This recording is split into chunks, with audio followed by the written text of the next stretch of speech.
es el mismo. O sea, hay cosas que ocurren allí que es importante porque te manejen. Dios mío, ¿cuál no estarán las clases que vamos a dar hoy de hoy? Baja. Aquí está. Entonces hoy vamos a ver que tampoco es. ¿Qué pasa?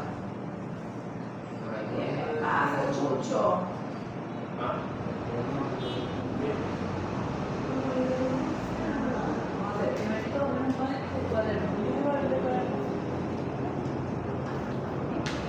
Okay.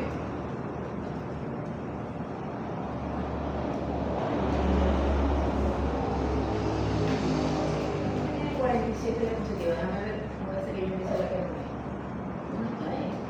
47. Y la otra.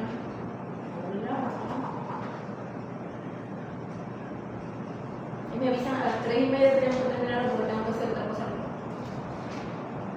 Tampoco tengo que. Sí, 3:30. 3:04, No, 3:30. media hora. Bueno, por eso. Por eso mismo. Media hora. Debe tener 81, una tiene 50 y pico y una tiene 81. ¿Cómo sería que a las 5? Por eso, porque una tiene una cosa tanto y la otra tanto. Ah, ok, ya entendí. Es la otra, que es la de 40. Es la de 47 diapositivas. Una sola diapositiva. Sí, porque la otra están como todos los temas juntos en una sola clase. Por eso que quiero 80. Me acordaba. Yo me veo. ¿Ok? Bueno, entonces el tema que vamos a ver, los temas que vamos a ver hoy, vamos a hablar del tejido muscular, su estructura o ultraestructura, que ya ustedes recordarán que es el sarcómero, ¿verdad? ¿Okay? La bioquímica o los cambios bioquímicos que ocurren en él a nivel post-mortem para hacer la transformación de músculo a carne, ¿ok?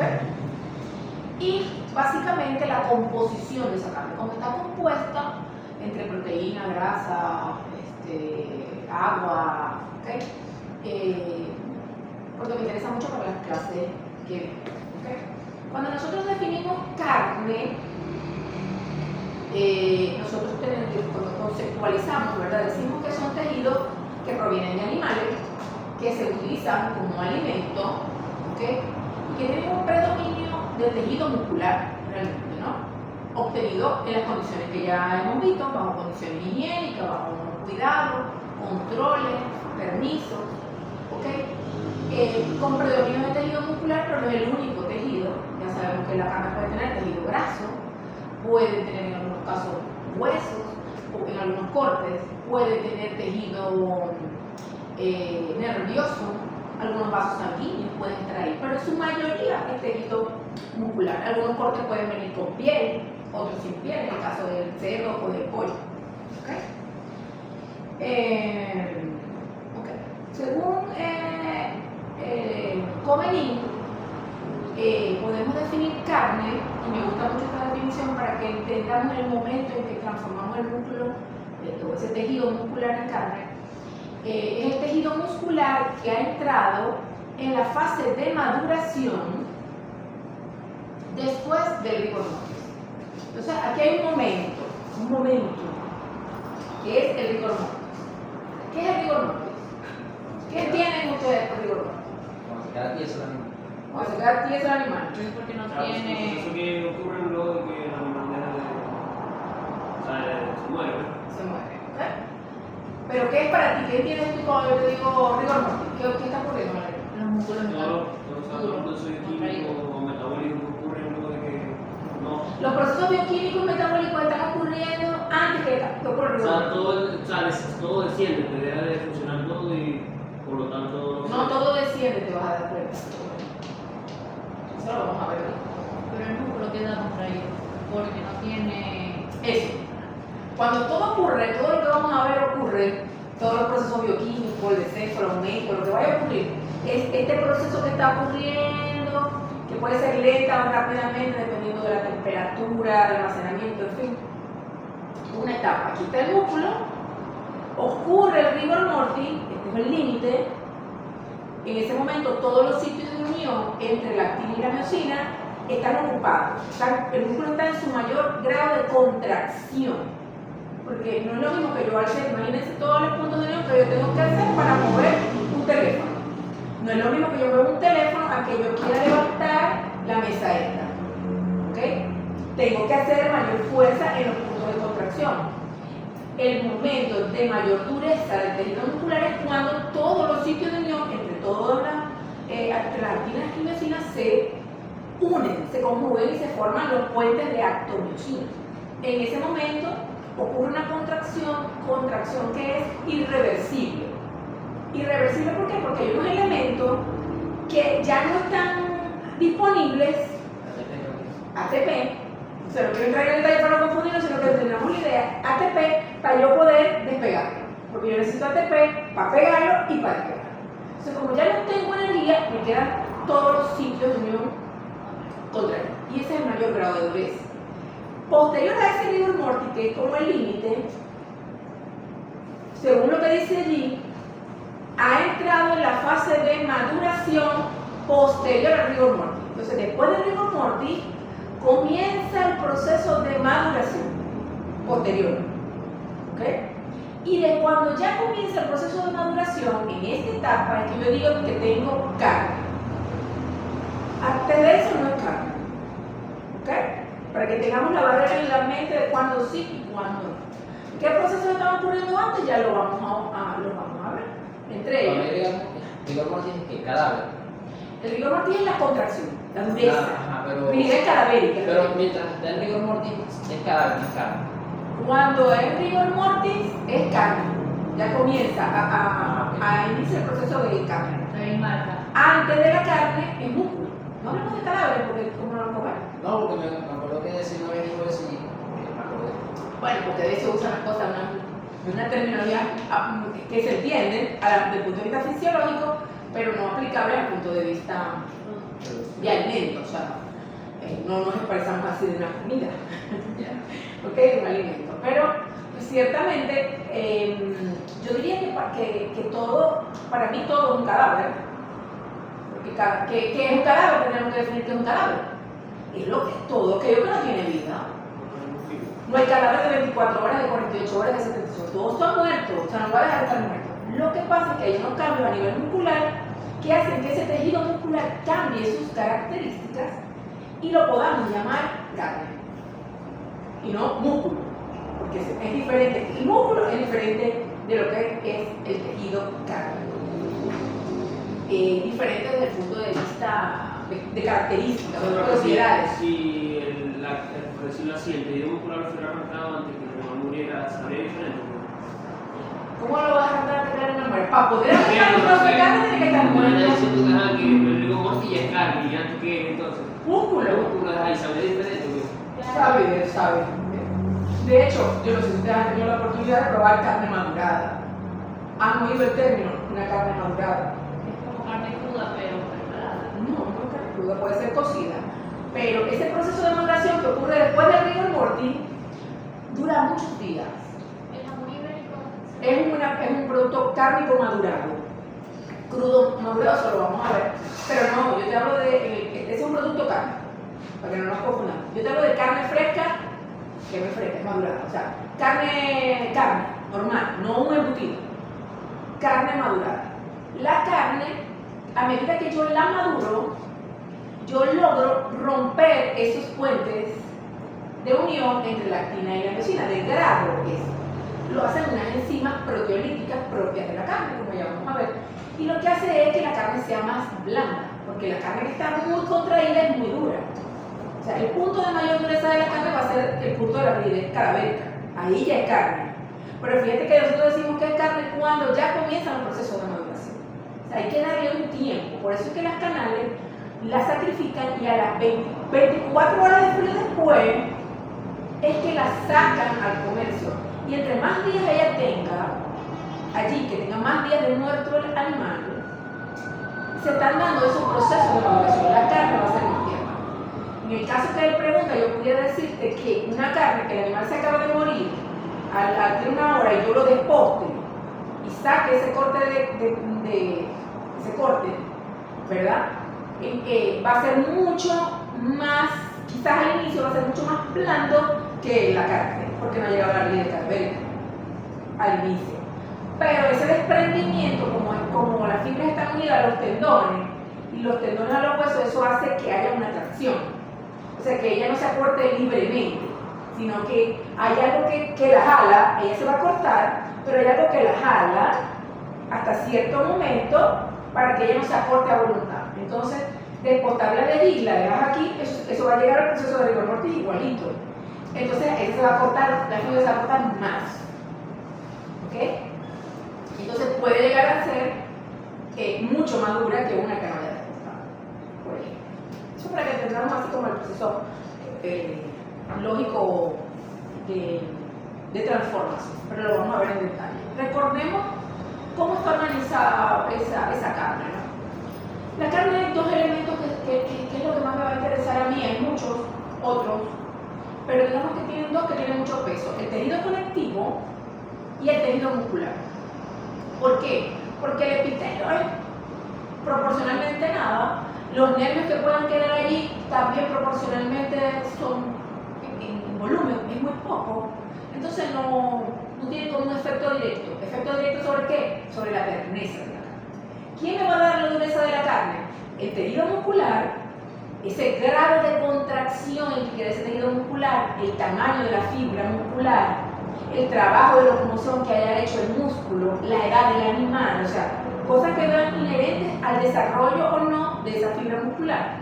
Ya sabemos que si es un macho entero, la fibra muscular es más gruesa que el macho castrado, o sea, las cosas que tienen efectos sobre el desarrollo de esa fibra muscular, la grasa, que no la estamos nombrando allí, y el tejido conectivo.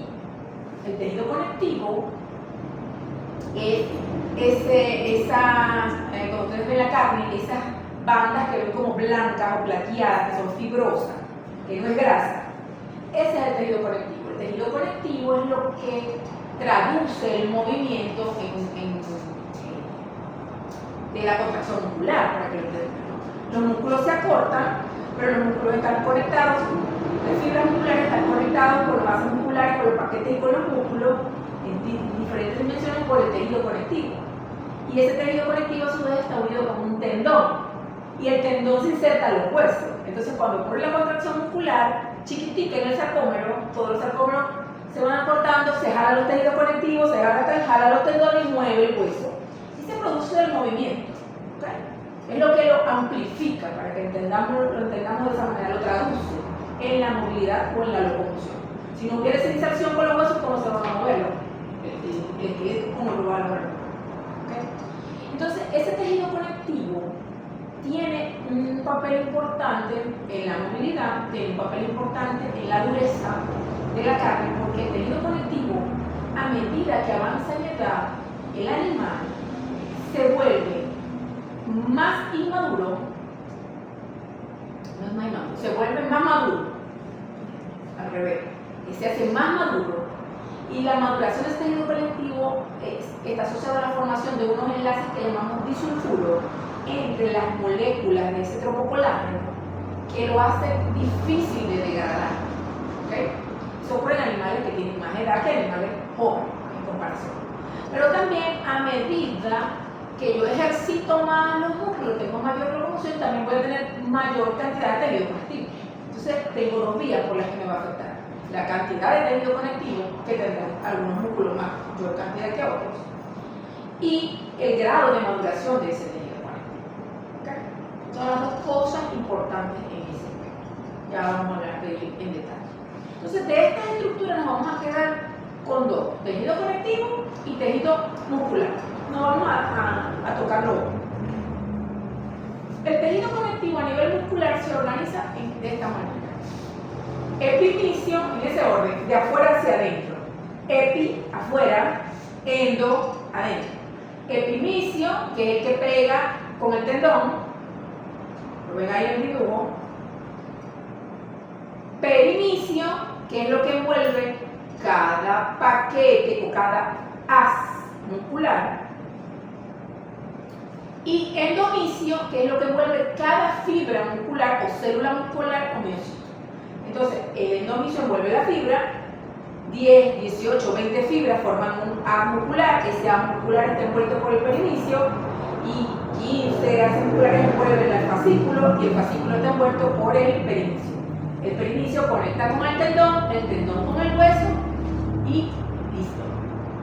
Cuando yo despojo, yo lo que rompo es esto, esta separación, y dejo que el músculo se acorte libremente si lo hago antes de que ocurra el rigor mortis. Entonces yo lo primero que tengo que hacer es esperar que ocurra el primero de los cambios bioquímicos o el más importante de los cambios bioquímicos, que es la rigidez cardíaca. ¿Okay?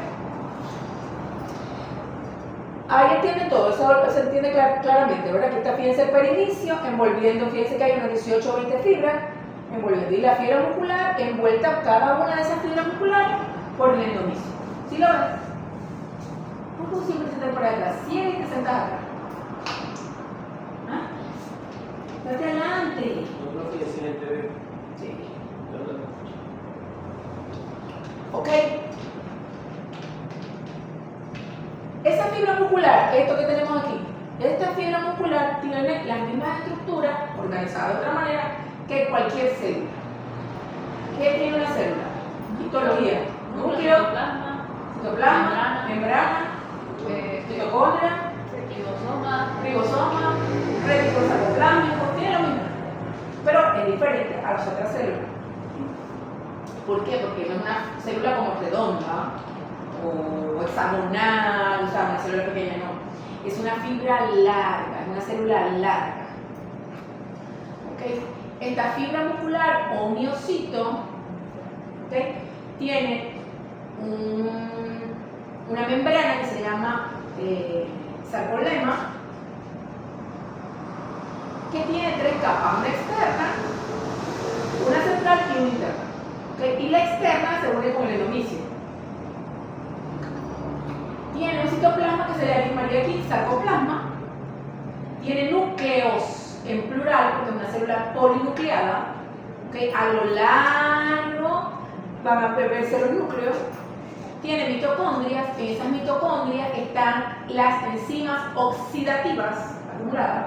O sea, si yo tengo un metabolismo aeróbico, yo necesito gastar enzimas oxidativas que interfieren en la glucólisis aeróbica, las tengo ahí. Si yo necesito trabajar en condiciones anaeróbicas, utilizaré otro grupo de enzimas. Y eso es lo que hace que haya diferencia dentro de las fibras musculares, porque no hay una sola y única fibra muscular. Existen fibras musculares rojas, fibras musculares intermedias y fibras musculares blancas. Las fibras rojas son de tipo oxidativo, tienen un mayor número de mitocondrias, mayor número de las enzimas oxidativas, mientras que las fibras blancas, aunque tienen mitocondrias, desarrollan más una actividad de tipo glucolítico, ¿okay? Activan más el metabolismo anaeróbico. Es como, para que me lo entiendan, que hay corredores de velocidad y corredores de fondo. El desarrollo de las fibras musculares va a depender de la actividad que realiza el músculo. No es que existe un músculo que sea solo fibra roja o solo fibra blanca, ojo con eso, sino que hay músculos que tienen mayores proporciones o predominan de un grupo de fibras sobre otros. ¿Okay? Por ejemplo, la pechuga y el muslo. ¿Okay? Si ustedes ven la pechuga y lo comparan con un muslo y una pechuga, una al lado de la otra, ¿qué color es más oscuro? La del muslo. Y evidentemente, ¿cuál es la función de la pechuga en ese animal? Protección de los órganos. Él no vuela, ya esos pollos no vuelan. Y ahora, con el desarrollo genético, se han creado pollos que tienen pechugas muy grandes, con fibras muy gruesas y producen hipertrofia y un montón de cosas y efectos hasta negativos para la salud del pollo. Entonces, si yo analizo la fibra muscular de ese pollo que tiene núcleo, mitocondria y todo, me voy a dar cuenta que ahí hay predominio de fibras blancas. Y hay grupos de fibras blancas, pero no nos vamos a meter para allá. 2A, 2B por el tipo de actividad. Y hay fibras intermedias ahí metidas. Pero si vemos las de los muslos, vamos a ver que hay más fibras rojas que fibras. ¿Ok? Para que me entiendan. Y obviamente las fibras rojas van a tener mayor cantidad de mioglobina, que es lo que le da el color a las fibras, Y estas tienen mioglobina, pero en menor concentración. ¿Estamos claros acá? Hay un elemento muy importante que son los lisosomas. Los lisosomas en las fibras musculares tienen la función de tener las enzimas proteolíticas, esas que producen la maduración. ¿Ok? La que rompe los hilos. Están allí dentro de la fibra. ¿Por qué? Porque el músculo, ustedes dicen, ¿pero por qué? Porque todas las células tienen sistemas de autorregulación, si no el músculo creciera infinitamente. Entonces hay una codificación de reemplazo de músculo, ¿verdad? Y de reposición de músculo. Entonces cuando ya esas enzimas degradan lo que no se va a utilizar y tal, pero están allí, que luego de que el animal muere tengan la función de madurar la carne es otra cosa. Porque ¿qué hacen esas enzimas proteolíticas? Se comen a la proteína, la degradan. Pero ya ahí la van a degradar sin orden, o sea, sin límite, no sin orden, con orden, pero sin límite. Porque no hay nada que comando que diga, ya para, gente, deja de degradar la proteína. Comienza a degradarla. Y a medida que la voy degradando, esa estructura de sarcómero, esa estructura contraída, se va a ir volviendo desordenada, laxa, ya no va a estar el músculo así contraído, sino que va a estar más suelto. Y eso es lo que queremos. ¿Ok? Esto que está aquí es básicamente lo mismo. Vemos las estructuras ahí abajo, vemos los núcleos periféricos, ven aquí el núcleo, cada una de estas que están aquí. Comenzamos a ver otras estructuras de las que ustedes seguramente han hablado dentro. Todo esto que está aquí es una fibra muscular. ¿Qué vemos dentro de las fibras musculares? Que existe un diseño como de bandas, como de estrías. ¿Okay? Y los locos que tenían tiempo para investigar esto, pero yo a mí no me hubiera dado para prender un microscopio para analizar esta vaina. Habiendo polar de verdad, no me hubiera dado por ahí. Pero bueno, vinieron estos, prendieron un microscopio electrónico y se dieron cuenta que este diseño que se veía de banda se debía a que dentro de esa fibra muscular había algo que se llamaba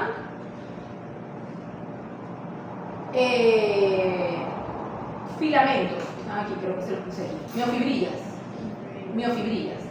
Cada una de estas que están ahí, cada una de estas son miofibrillas. Y dentro de estas miofibrillas existen lo que llamamos filamentos o miofilamentos. ¿Ok? Estos miofilamentos organizados hacían esa estructura de bandas claras o oscuras. ¿Okay? Por eso se les nombraron banda I o banda A, porque eran anisotropas o isotropas de acuerdo a la luz. ¿Okay? Eso lo venían haciendo los endomicios. Endomicio, perimicio y epimicio. Eso lo vimos hace rato ya. Ese es el tejido conectivo. Aquí estamos dentro de la fibra muscular. Adentro. ¿Okay? El perimicio y el endomicio eso lo vamos a conseguir aquí afuera. Nosotros ya estamos metidos aquí. Esto que está aquí es la fibra muscular. La ampliamos y vemos esto.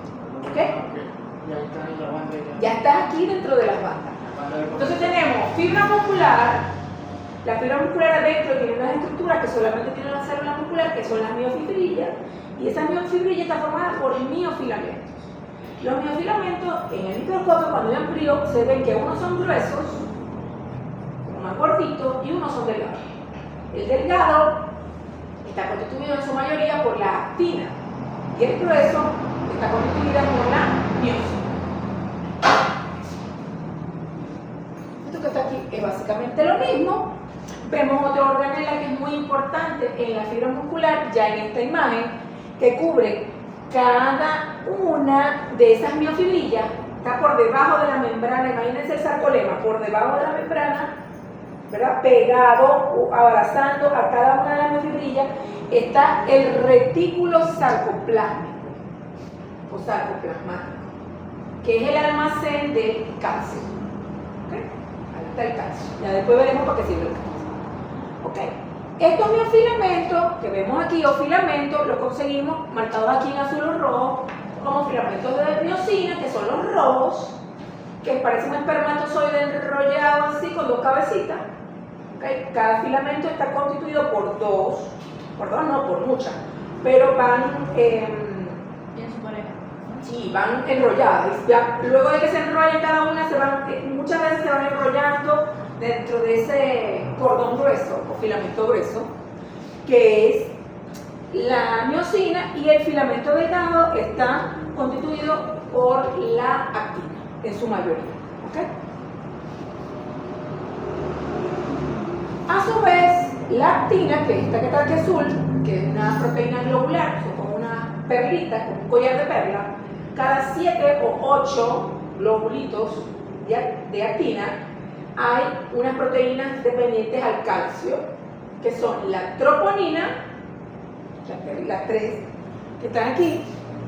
Troponina, son 3 moléculas de troponina, creo que es alfa, beta y troponina I, no me acuerdo, eso sí no me acuerdo ahorita. Y esta banda, una proteína fibrosa o filamentosa, mejor dicho, enrollada sobre ese collarcito de perla, que es la actina, ¿verdad? Que es la tropomiosina. Estas proteínas, troponina y tropomiosina, son proteínas dependientes del calcio. ¿Qué quiere decir que dependientes del calcio? Que se van a activar de acuerdo a la concentración de calcio que haya en el medio. ¿Okay?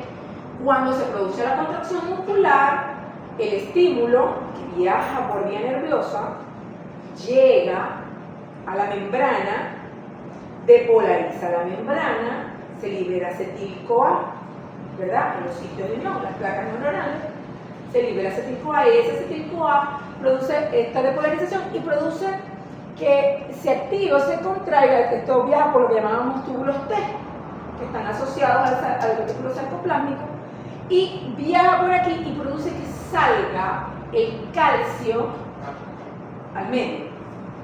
Ese calcio activa a la troponina y a la tropomiosina, y ellas se quitan del lugar y están tapando se encuentra tapando los sitios de unión de la miosina. Entonces, esta cambia su configuración, desplaza a la tropomiosina y deja libre los sitios de unión para que se una la miosina. Por otro lado, tiene que haber ATP o energía para activar a las cabezas de miosina a unirse con la actina. Y entonces se forman los puentes cruzados de acto. Aquí se ocurre la contracción muscular. Y eso mismo ocurre cuando el animal muere. ¿Okay? Pero ocurre por una vía diferente, no hay un estímulo. Ocurre es una incapacidad del retículo sarcoplásmico de mantener el calcio adentro y comienza a liberar el calcio. Profe, cuando no hay calcio, la tropomiosina está tapando los sitios de unión. Tapando los sitios. Y cuando hay calcio, la troponina la separa. La separa. La troponina jala hay un video que se lo voy a pasar. Tengo la canción, pero explica bien bonita, hasta con Pase la canción, con pase dibujito. todo. Usted pase todo. Pero hay un video que a mí me gusta mucho, que yo no sé si lo tienen ahí ya o en el material de clase, creo que no lo tienen todavía el video, ¿verdad? Vamos a buscarlo aquí. Ahí. No, yo me perdí todos los días de camino. La tropomiosina libera los espacios de actina para que todo 15 años. Ok, ahí tienen el video. Chequéenlo. Chequéenlo, me explica todo. Está todo demasiado fácil. En 3 minutos lo van a entender. Pero a mí me entiendan que eso que ocurre en un animal vivo también ocurre en un animal muerto. Aquí no hay estímulo. Aquí lo que hay es una imposibilidad del retículo sarcoplásmico de retener el calcio. Inicialmente hay capacidad de retener el calcio, pero lo que ocurre es, o qué va ocurriendo, que el animal al perder la capacidad que le da la sangre de transportar o de disipar calor, ¿okay? Comienza el animal a perder temperatura, ¿okay? A bajar, o sea, él siente que está pasando algo cambia, ¿verdad? Entonces, él activa una serie de contracciones involuntarias. Los animales muertos ahí guindados se contraen, se mueven, tienen espasmos musculares, para tratar de mantener la temperatura corporal, la homeostasis del sistema. Entonces, obviamente, el estímulo es esa variación inicial de la temperatura. Y el calcio va a tratar de estimular eso porque la contracción genera calor. ¿Ok? Eso es lo primero. Pero eso llega un momento en que eso va a ceder porque la temperatura sigue bajando. ¿Ok? Y entonces ya hay las membranas bajo esas condiciones de temperatura, de pH que se van a presentar en el músculo, que ya vamos a ver, comienzan a perder la posibilidad de mantener el calcio adentro y lo liberan. Y esa liberación estimula la contracción muscular, la otra vía para estimular la contracción muscular. Entonces el músculo se va a estar contrayendo y relajando para tratar de mantener la temperatura, contrayendo y relajando hasta qué momento, hasta que se acaba la energía. Y en ese momento queda totalmente contraído y llegamos al ritmo. Cuando hay calambre, ¿por qué se da? Por acumulación de ácido láctico. No es casi lo mismo proceso. No. El calambre es una contracción abrupta. Se contraen muchos puntos de unión abrupta. Entonces, para que el músculo esté en estado de relajación, tiene que haber calcio y tiene que haber magnesio. Entonces, cualquier deficiencia de magnesio, que de hecho la gente que sufre de calambre lo mandan a tomar magnesio, un tipo de magnesio especial, no todos los magnesios sirven para lo mismo. Es para eso, para que el músculo no se contraiga de forma abrupta. Puede haber algún estímulo, suponte tú que hagas, a veces ocurre por gente que camina mucho o hace ejercicio, ¿okay? Eso no me va a ocurrir a mí. Entonces a mí no me va a ocurrir un calambre muscular. No, o sea, yo lo que se ha pasado mucho. Porque, por ejemplo, si tú haces ejercicio y por eso calentás, porque va a decir a la fibra que va a hacer movimiento. Yo jugaba béisbol. Por eso, pero a veces sobreestimulas tanto el músculo, ya lo vamos a ver, el otro efecto, y el músculo genera ácido láctico, que es eso que te hace doler los músculos al otro día que haces ejercicio. Pero es eso, porque no me da el momento de hacer ejercicio, sino matar. Bueno, pero es que el músculo se te está llenando, en el momento que tú lo estás ejercitando, se te llena de ácido láctico. ¿Okay? Tú agotaste en contraer el músculo, agotaste el magnesio que tenías en el músculo, pero tienes ácido láctico en el músculo. Entonces puede ser que amanezca solamente dolorido o que encima tengas que pasar por las contracciones musculares. Lo cagarme. ¿Qué pregunta si es un beneficio? ¿Cuánto ácido láctico producía el corazón? ¿Cuántos gramos de ácido láctico producía el corazón? Oiga, yo no lo sé. Me hubieran No lo pagado. produce. Pero yo no lo sé. Pregunta trampa. ¿Y por qué no lo produce? Porque es Lo que diferente. pasa es que el músculo cardíaco es diferente. Por eso es diferente de cada músculo. Lo que pasa es que el corazón tiene un metabolismo totalmente oxidativo, no es glucolítico. Eso es, el músculo cardíaco es estriado, pero es diferente y tiene muchísima más cantidad de fibras rojas que son de tipo oxidativa, porque sin oxígeno no funciona. No tiene la vía que tienen los músculos normales de trabajar con glucógeno. Tiene más mitocondria porque para tener un metabolismo oxidativo tiene que tener un número muy alto de mitocondria. O sea, ¿qué mantiene la energía en el corazón? El metabolismo oxidativo por el oxígeno. Pero acuérdense que la glucólisis, si repasa en bioquímica, tiene una glucólisis aeróbica que genera unos elementos, unos metabolitos, ¿verdad? Genera ATP, yo no recuerdo 24 o 36, no recuerdo el número exacto, y otros metabolismos. Pero si te vas por la vía glucolítica o la vía anaeróbica, produce ATP y ácido láctico. Entonces, son dos vías de funcionamiento. Eso lo vamos a ver, ¿verdad? Sí, ya lo vamos a ver, ya vamos para allá, pero vamos por partes. Entonces, ¿estamos claros hasta aquí? Estamos claros. Bueno, ustedes ya que les voy a explicar el sarcómero, ya saben que está formado, o decimos que un sarcómero va desde una línea Z hasta la otra línea Z. Esa línea Z la forman muchas proteínas chiquiticas, que son lo que llamamos ultraestructura de la fibra muscular.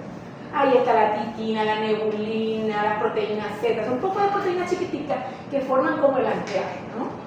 A esto se ancla el filamento delgado de actina, ¿ok? Y cuando el músculo se contrae, lo que hace es que las dos líneas Z se acercan. Y como todas las actinas están amarradas a la línea Z, se acorta la fibra muscular, ¿ok?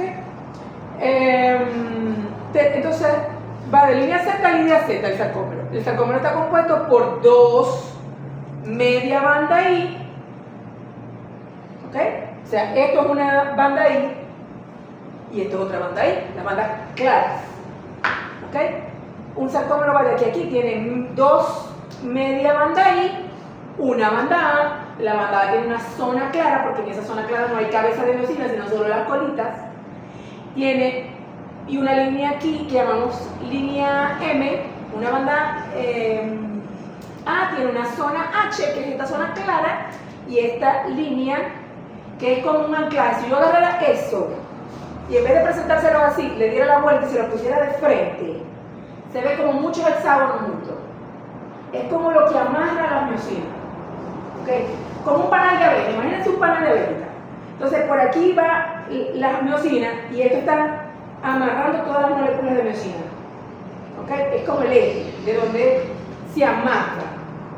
¿Okay? Estas son unas proteínas que lo conforman. Lo que es la ultraestructura es un tema aparte, pero es un tema de posgrado y es muy bonito y muy interesante. Y todas las proteínas, todas las enzimas proteolíticas tienen, en el caso del músculo, que es diferente a las enzimas proteolíticas sintéticas o naturales de las frutas que se usan como ablandadores de carne, la diferencia es que las naturales de la carne son específicas, o sea, tienen especificidad. Unas van a actuar directamente entre la cabeza de miosina y la actina, otras van a actuar sobre la unión de las líneas M, otras van a actuar destruyendo la línea Z, mientras que los que no son específicos se comen la proteína por donde la agarran.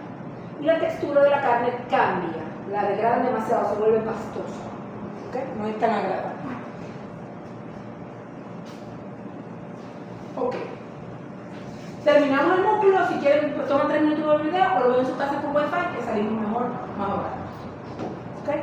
No dejen de verlo. No dejen de verlo, es lo que es. Ok, vamos a lo que es la conversión del músculo en carne. ¿Verdad? Ya más o menos les he explicado algunos tips, ¿verdad? Pero tenemos que partir de que ese músculo de un animal que acabo de sacrificar no es inerte, no está ahí todavía en él, no es que hay vida, pero hay una serie de reacciones que ocurren, ¿ok? Hay una considerable cantidad de reacciones bioquímicas, principalmente bioquímicas, que están llevándose a cabo durante la transformación de ese músculo en carne. Y esas reacciones bioquímicas se transforman en una serie de cambios, ¿ok? Uno, o el que comienza primero, a veces podemos decir que esto o este, ¿no? Pero me gusta decir que comenzamos inicialmente elevando, que la temperatura muscular se eleva. Un animal tiene más o menos ¿qué temperatura? Una vaca, ¿no? Uno la hace tipo 35, 36, ¿ok? ¿Qué pasa? Cuando yo lo desangro, en ese músculo sigue habiendo una actividad y perdió la capacidad de disipar calor. O sea, ese metabolismo está generando calor y no tengo forma de disiparlo, no tengo sistema circulatorio, no voy a sudar, no hay nada que disipe calor. Entonces eso genera una elevación ligera, no es que llega a 50 grados. De 37 a lo mejor llega a 40, 2, 3 grados, hasta ahí. En los primeros 15, 20 minutos, media hora. Luego de ahí la temperatura, porque el animal lo vamos a llevar a una cabo de refrigeración, la temperatura va a comenzar a descender. Pero ese descenso de la temperatura es porque ya no hay cómo mantener la temperatura homeostática normal del cuerpo y va a perder, se va a poner frío. Así yo lo deje, si lo dejo en este cuarto se va a poner a 20. Si lo meto en una cava se va a poner a 4. ¿Ok? Entonces inicia con un aumento de temperatura, ¿ok? Luego, ¿verdad? Como el organismo está tratando de generar calor porque comienza a descender la temperatura, ¿verdad? Del cuerpo de ese animal, se va a activar la vía del metabolismo anaeróbico, que no tengo oxígeno. Inicialmente se activa la vía del creatinfosfato, ¿ok? Para formar de ADP, agarro fosfato y formo ATP. Eso es lo primero que ocurre, pero el creatinfosfato es el combustible para unos 15 minutos, no te dura más de eso, 10, 15 minutos. Después de que se te acaba ese creatinfosfato, ¿qué te queda? Vete, no tengo oxígeno, porque ya no hay sistema circulatorio que me lleve oxígeno. No tengo creatinfosfato, ¿qué me queda? Activar la vía anaeróbica. ¿Esa es la vía que la fibra plana? Todo la fibra muscular. Principalmente o más eficientemente la fibra blanca. porque las fibras Ya trabajan rojas con eso. trabajan más con el metabolismo oxidativo, pero no quiere decir que esto no lo haga. ¿Ok? Lo que es que el predominio de trabajo lo hacen con esto, con el oxígeno. ¿Ok? Entonces comienza a activarse la vía anaeróbica. La vía anaeróbica tiene como resultado la producción de 4 moléculas de ATP por cada molécula de glucógeno, que es el combustible, porque para que se active la vía anaeróbica tiene que haber un combustible o un sustrato. En este caso serán las reservas de glucógeno que yo tengo en el músculo. ¿Se acuerdan que hablábamos en la primera clase que yo les decía que los animales que no tenían buena reserva de glucógeno, el pH quedaba elevado, quedaba alto? ¿Ok? Que nosotros necesitábamos 1% de glucógeno, garantizar que el animal tuviera reservas adecuadas en el músculo que están cercanas al 1%. Entonces, es lo primero. ¿Por qué yo necesito ese 1%? Para poder garantizar que ocurran unos cambios bioquímicos normales. Si ese sustrato está muy bajo, el pH no va a bajar, porque ¿cómo se va a activar sin el pH? ¿Ok? Entonces, se activa la vía anaeróbica, se producen 4 moles de ATP y se produce lactato, que se va a meter en el ciclo de Krebs y me va a dar ácido láctico. Ese ácido láctico se va a ir acumulando en el músculo. Se va a producir el ATP se va a utilizar ¿en dónde? En la contracción y en la relajación del músculo. Aquí está ocurriendo, esta es una línea de tiempo en la que yo voy a producir ATP para que el músculo se contraiga y se relaje y me genere calor. Pero se me está produciendo ácido láctico y el ácido láctico se me está quedando en el músculo. Y a medida que yo voy se me está quedando ese ácido láctico en el músculo, comienza entonces el descenso del pH. ¿Ok? Se me comienza a concentrar y el ácido láctico se comienza a concentrar y comienza a bajar el pH. El pH del músculo es 7 y comienza a bajar. Comienza a bajar. ¿Hasta cuándo va a bajar? Hasta que se detenga el metabolismo anaeróbico. ¿Y cuándo se va a detener el metabolismo anaeróbico? Cuando se acabe el glucógeno. Ahí. Entonces, ¿de qué depende que llegue a un pH final correcto? De tener La cantidad suficiente o la cantidad suficiente de glucógeno. En el momento, acuérdense que esto es el metabolismo, por aquí tengo ATP, por aquí tengo ácido láctico. En el momento, el pH baja de 7 a 5.8, 5.6, eso es lo normal, hasta ahí. En el momento en que ya yo no tengo más glucógeno, este metabolismo se detiene. ¿Y qué pasa cuando se detiene? Ya no se acumula más ácido láctico. Hasta ahí me llevo el pH, pero tampoco se produce más ATP. Y en el momento en que ya yo no produzco más ATP, se produce el rigor mortis. ¿Ok? Al no haber ATP, entendiendo bien lo que está en el video, el proceso de contracción, van a entender perfectamente por qué está ocurriendo el rigor mortis. Porque yo necesito ATP para que el músculo se contraiga, pero también para que el músculo se relaje. Y necesito calcio para que se active, magnesio para que se relaje. Y necesito además que haya una bomba para poder producir la relajación, una bomba que agarre el calcio y lo vuelva a meter al retículo sarcoplasmático. Y ya no está esa bomba activa porque el músculo perdió la eficiencia, ese retículo sarcoplasmático perdió la eficiencia. ¿Okay? Entendidos los cambios bioquímicos mortales, son 3. Ligero aumento de la temperatura en los primeros minutos de vida, disminución gradual del pH, pero fíjense que esa disminución va, por aquí va la disminución y pegadito a la disminución va la presentación del rigor mortis. Cuando se detiene la disminución del pH, que llegamos a un pH final, aparece el rigor mortis también, porque están casados. Todo lo que está ocurriendo va a provenir del metabolismo anaeróbico. ¿Ok? Y comienza entonces el rigor mortis. El rigor mortis ocurre la presentación del rigor mortis en ese momento. Porque el rigor mortis, lo que lo han estudiado, tiene 3 fases. ¿Ok? Comienzo, que es prerrigor, en el proceso en que está ocurriendo la contracción muscular en ese músculo, se contrae, se relaja, se contrae, se relaja. cada vez más lento, cada vez el músculo primero lo puedo extender, lo puedo mover, luego se hace menos extensible y luego queda contraído. Cuando queda contraído, ya llegamos a la presentación del rigor mortis.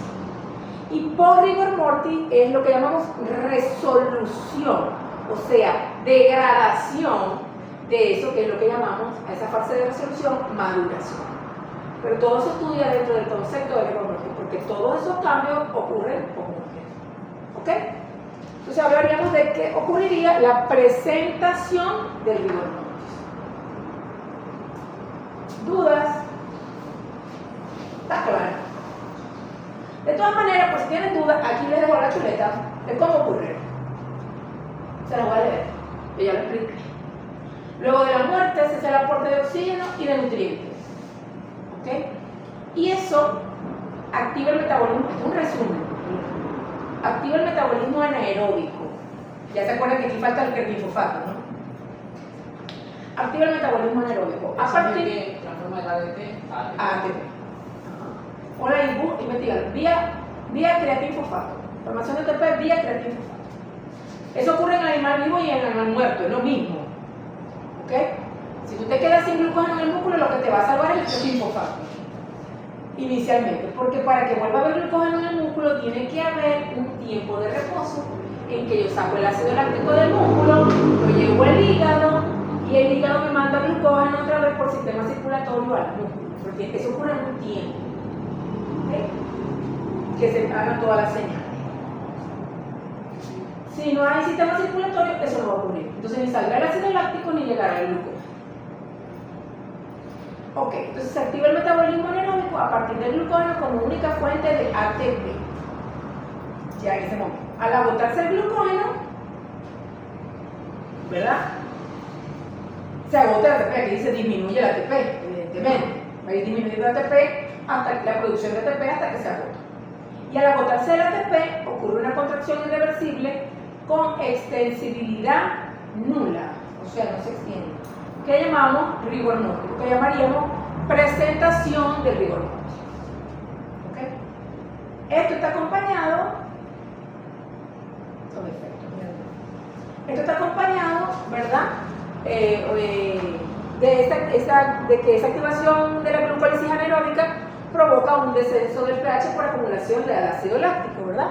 El pH va a bajar desde 7, 7.3, el pH del músculo, hasta 5.5 o 5.8 dependiendo de el pH final. Y de esto depende mucho de las condiciones en las que esté ejecutándose la reacción o en donde colocamos la canal. No es lo mismo que el animal muera en el potrero a 37 grados centígrados o 40 si se murió a las 12, donde las reacciones van a ocurrir a 40 grados. Eso va a ocurrir más rápido, porque las enzimas necesitan una temperatura óptima de funcionamiento y ahí están en la óptima.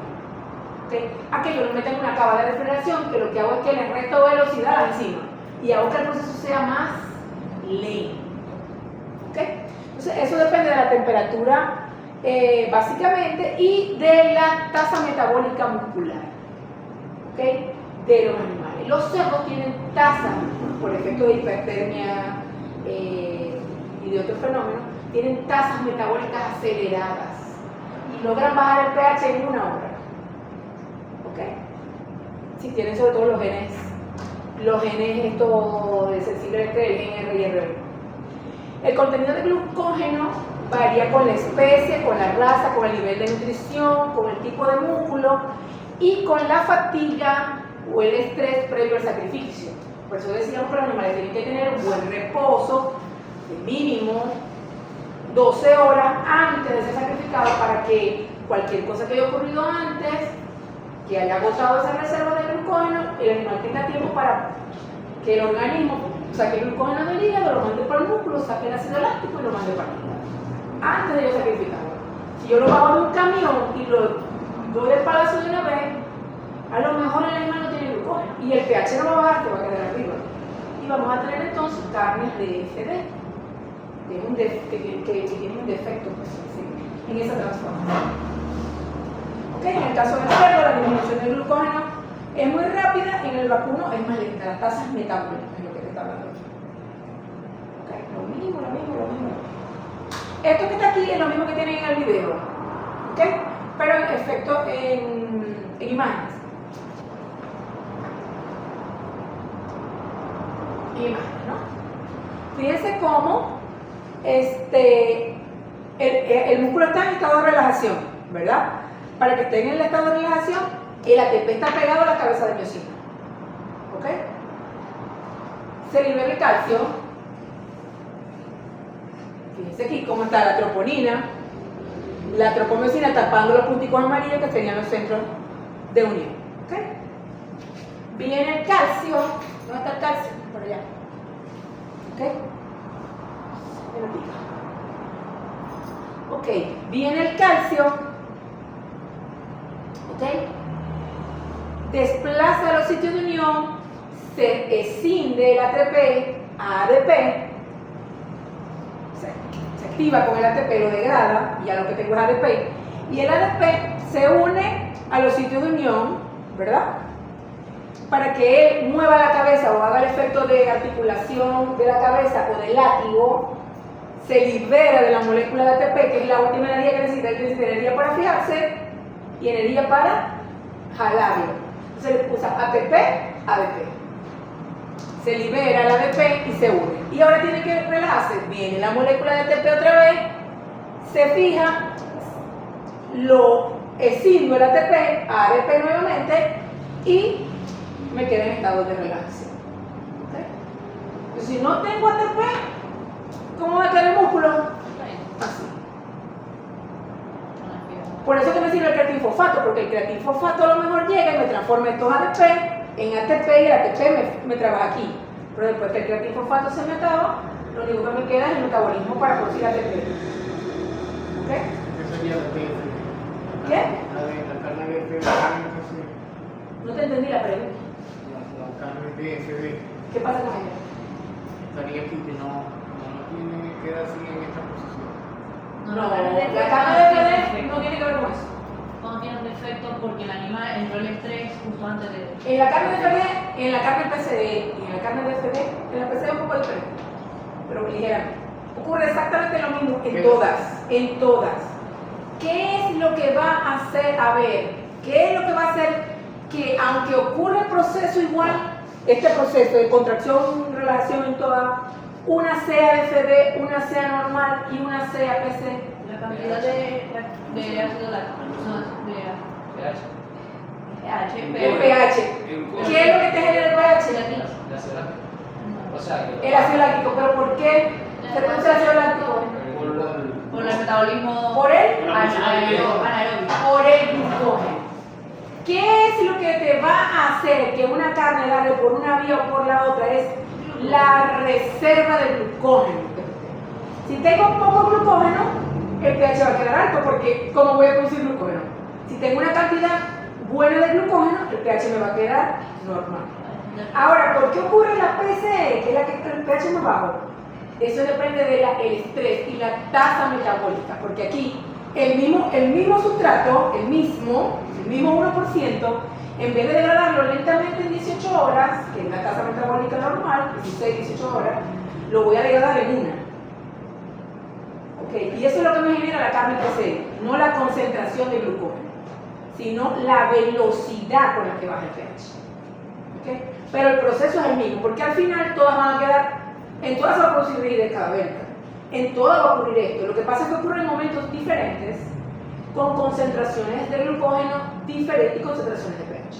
Entonces, ¿en qué se van a diferenciar las carnes? Se van a diferenciar en el pH final, en el que está quedando, se va a diferenciar en el color, se va a diferenciar en la estructura, no en la forma en que se contrajeron.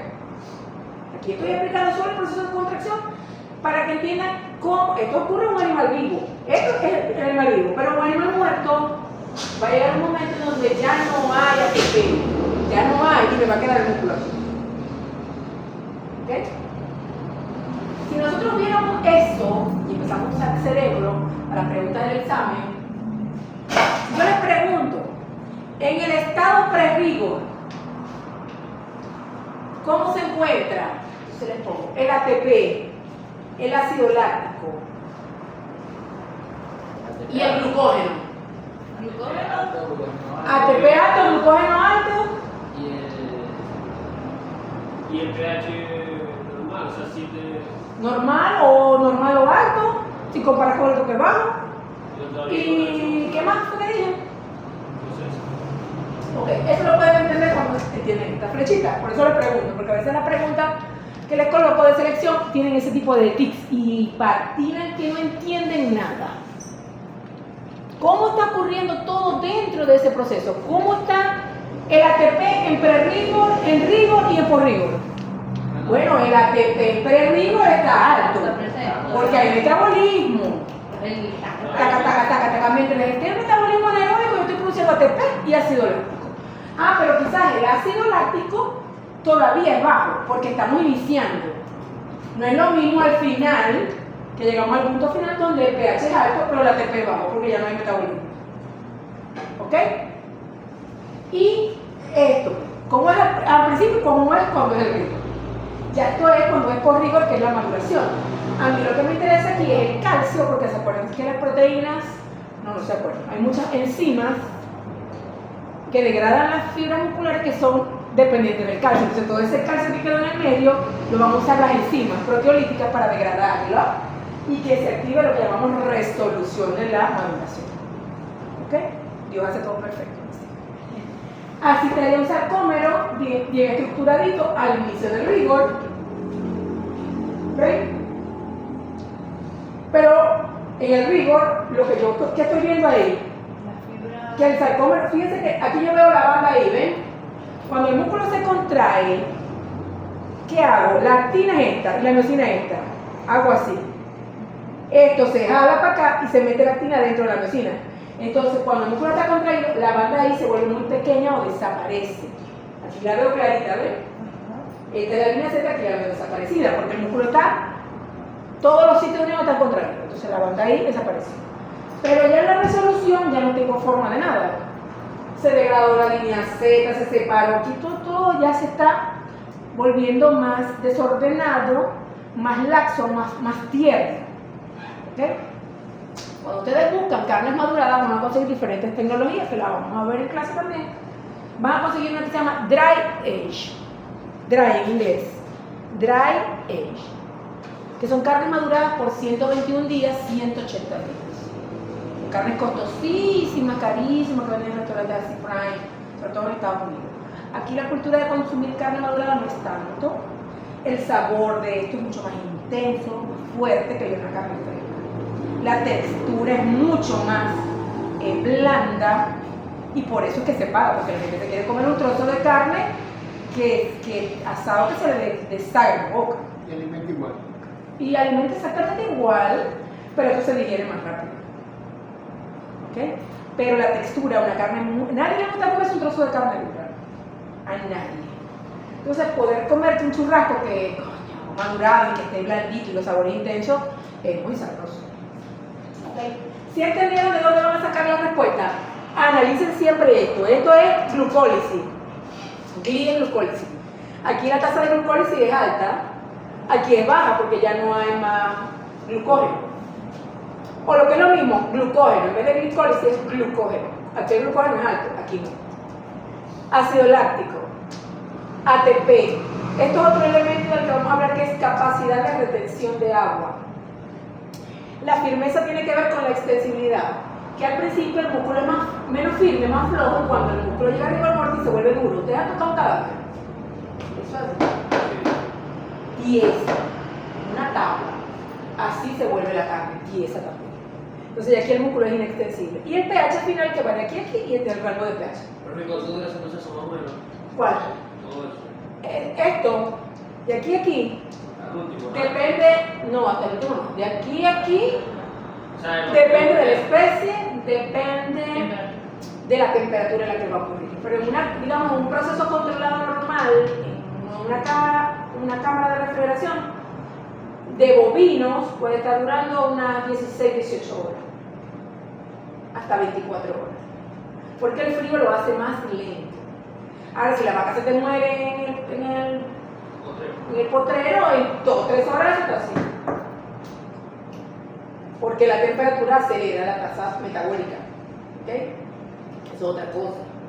En el cerdo, dependiendo de la tasa metabólica del cerdo, puede ocurrir en 6 horas, en 4 horas, más o menos 8 horas. En el cerdo, como yo sé que la tasa metabólica es muy rápida y quiero evitar el PCE, meto los cerdos casi que para túneles de congelación, para que el frío sea tanto que retarde el proceso. ¿Okay? Mientras que en el bovino uso el oreo, o sea, hago que el proceso sea más lento, para evitar el acortamiento por el frío. En los pollos también es muy rápido. En los pollos puede ocurrir en media hora o puede ocurrir en 2 o 3 horas, 4 horas más. Entonces, todo depende de la especie, de la reserva de glucógeno de la especie, todo depende del sustrato pues, y de la actividad, la temperatura. Porque dice la gente del pollo, a veces no se puede hacer la sala. No sé, nunca me sé qué puede hacer. No, o sea, la gente dice, no, no vamos a esa marca porque sabe más. Pero no tiene que ver con Es el lavado con el agua de cloro. O Eso es la higiene del proceso. de género, No tiene que ver con eso. No tiene nada. Eso sí tiene que ver con la textura de la pechuga. Eso puede tener que ver con la textura de la pechuga, con la dureza de la pechuga, lo seco que pueda quedar el pollo, no, porque este elemento del que no hemos hablado todavía, vamos por aquí, que tiene que ver mucho con la jugosidad del corte, que es la capacidad de retener agua. Si una carne es DFD o PCE, la capacidad de retención de agua en esas carnes varía. Las carnes pálidas, suaves y exóticas tienen baja capacidad de retención de agua. Entonces, cuando tú cocinas esas carnes, botan todo el agua, ¿ok? Y son más secas. Ok, ¿entendido hasta ahí? Estamos casi por ahí. Ahí está, eso para que no se salten el cuadro, ¿no? Para que estudien el cuadro que se lo estoy explicando y díganle a los que vinieron que se lo estudien. Aquí no son estudiantes, ¿ustedes qué son? Aquí no vienen. Que yo tengo el día del estudio de Somos estudiantes resistentes. Perfecto. ¿Cuánto El día del estudiante. No hay mejor forma de celebrarlo que estudiar. Ok, ahí tienen los tiempos promedios de aparición, lo que me preguntaron, en pollos, en cerdo y en vacuna. Ok, fíjense que el cerdo te dice un rango desde 0,25 a 6 horas. ¿Por qué? Porque la carne que son PCE, el pH llega en 25 a 30 minutos, llega hasta el pH final por la alta tasa metabólica. Pero esa va a ser una carne PCE. Pero en cerdos normales, 6 horas, 8 horas. Pero cuando habla alta tasa metabólica se refiere a todo el proceso. A la tasa del metabolismo. Glucógeno, nada, Sí, todo eso se activa una máquina. Pero el metabolismo, pues siempre lo han dicho, el metabolismo puede ser lento, rápido, o sea, si tú tienes un metabolismo rápido, tú quemas el sustrato rápidamente, ¿ok? Y quemas energía. Pero si tienes un metabolismo lento, lo vas a hacer. Estos animales tienen tasa metabólica, sobre todo los que son los cerdos que son sensibles al estrés, o sea, que tienen gen alotano o gen RYR1, que es el gen de la sensibilidad al estrés. Ya hay razas que se han estudiado para eso, las cartas para tratar de segregar por ese gen, ¿ok? Pero todavía, pues a veces, no solamente ese gen lo que lo causa, es uno de los factores. Ok, en el caso de la maduración de las carnes, podemos decir que las carnes más maduradas lo que buscan es la resolución del riesgo. O sea, no es bueno comprar una carne que tenga a lo mejor un día de sacrificado o 2, que a veces nos gustan, porque la carne está fresquita, la mataron ayer. Entre más tiempo tenga la carne, se está madurando y va a ser más tierna. ¿Ok? Obviamente a temperatura de refrigeración, o lo que llaman conservación, pero es refrigeración en términos adecuados, porque conservación puede ser congelación también, y no estaría madurándose. Entonces lo que buscamos es eso, disolver o degradar esa vida de cada Las enzimas proteínicas todavía están ¿cuándo? Las enzimas proteínicas están ahí, eso no se vence. Todo el tiempo. Todo el Que dice que la tiempo. carne se queda así que Todo el tiempo. Porque la maduración no es más, para que lo entiendan así, que un proceso de descomposición controlado. Eso me sirve romano. Controlado. ¿Con qué lo que es controlado? Con la temperatura, la humedad relativa, para que lo degrade primero las enzimas que la bacteria. Como en la piel. ¿Ok? Tú lo haces a unas condiciones en donde lo está degradando las enzimas, más no y la bacteria la tengo controlada. Por las condiciones, de temperatura, relativa, tal, para que no lo degrade la bacteria. Pero se está descomponiendo, la carne está Teco pues, Cuando se descompone, cuando se pudre la carne por bacterias. Por bacterias. La descomposición por, bacteriana lo dice putrefacción. Putrefacción. La maduración, no. La maduración es una descomposición controlada. Por eso no la llamamos descomposición, sino maduración. Pero una maduración enzimática. ¿Ok? Un ablandamiento enzimático. Se puede producir en procesos cortos, fíjate, de 3 o 4 días. En animales muy jóvenes. Yo necesito madurar un animal por 1 o por 2 meses, un animal a lo mejor de año y medio. ¿Por qué? Porque las fibras musculares están más tiernas, tienen el colágeno inmaduro. Entonces me puedo meter por ahí, en animales muy jóvenes, y puede tomarse un proceso promedio de maduración, que es el que yo he usado, hasta 21 días en animales adultos. Entonces, ¿qué hago yo para suplir a algunos proveedores o para mi consumo? Compro carne, una pieza entera, la empaco al vacío, que es lo que llamamos maduración húmeda, porque hay maduración húmeda y maduración seca. Como no tengo un controlador de humedad relativo para usar la maduración seca, lo meto en una bolsa de vacío y lo dejo en la nevera de mi casa a unos 3-5 grados, que la nevera es buena, ¿no? Que fría bien. O en una cava de refrigeración graduada, que no se congele, pero que esté bien fría, y ahí lo dejo 21 días. Los 21 días lo saco y ya lo corto, lo porciono, lo hago de que la carne está madura. O sea, esa carne sabe mejor que la carne que usted acaba de congelar y... No la estoy congelando. O sea, pero esa carne así sabría mejor que la carne que uno congele y la saca de Claro, 2.000 millones de veces. Sí. Pero de ahí se puede congelar. Y aquí Ya ya tengo la después madurez. sí, ya después lo puedes congelar. Ya después. Lo que pasa es que la congelación, que es un proceso de conservación perfectamente usable, la congelación, sobre todo las congelaciones que tenemos en nuestros sistemas de congelación en las casas, son congelaciones lentas. ¿Ok? Entonces, el mejor efecto sobre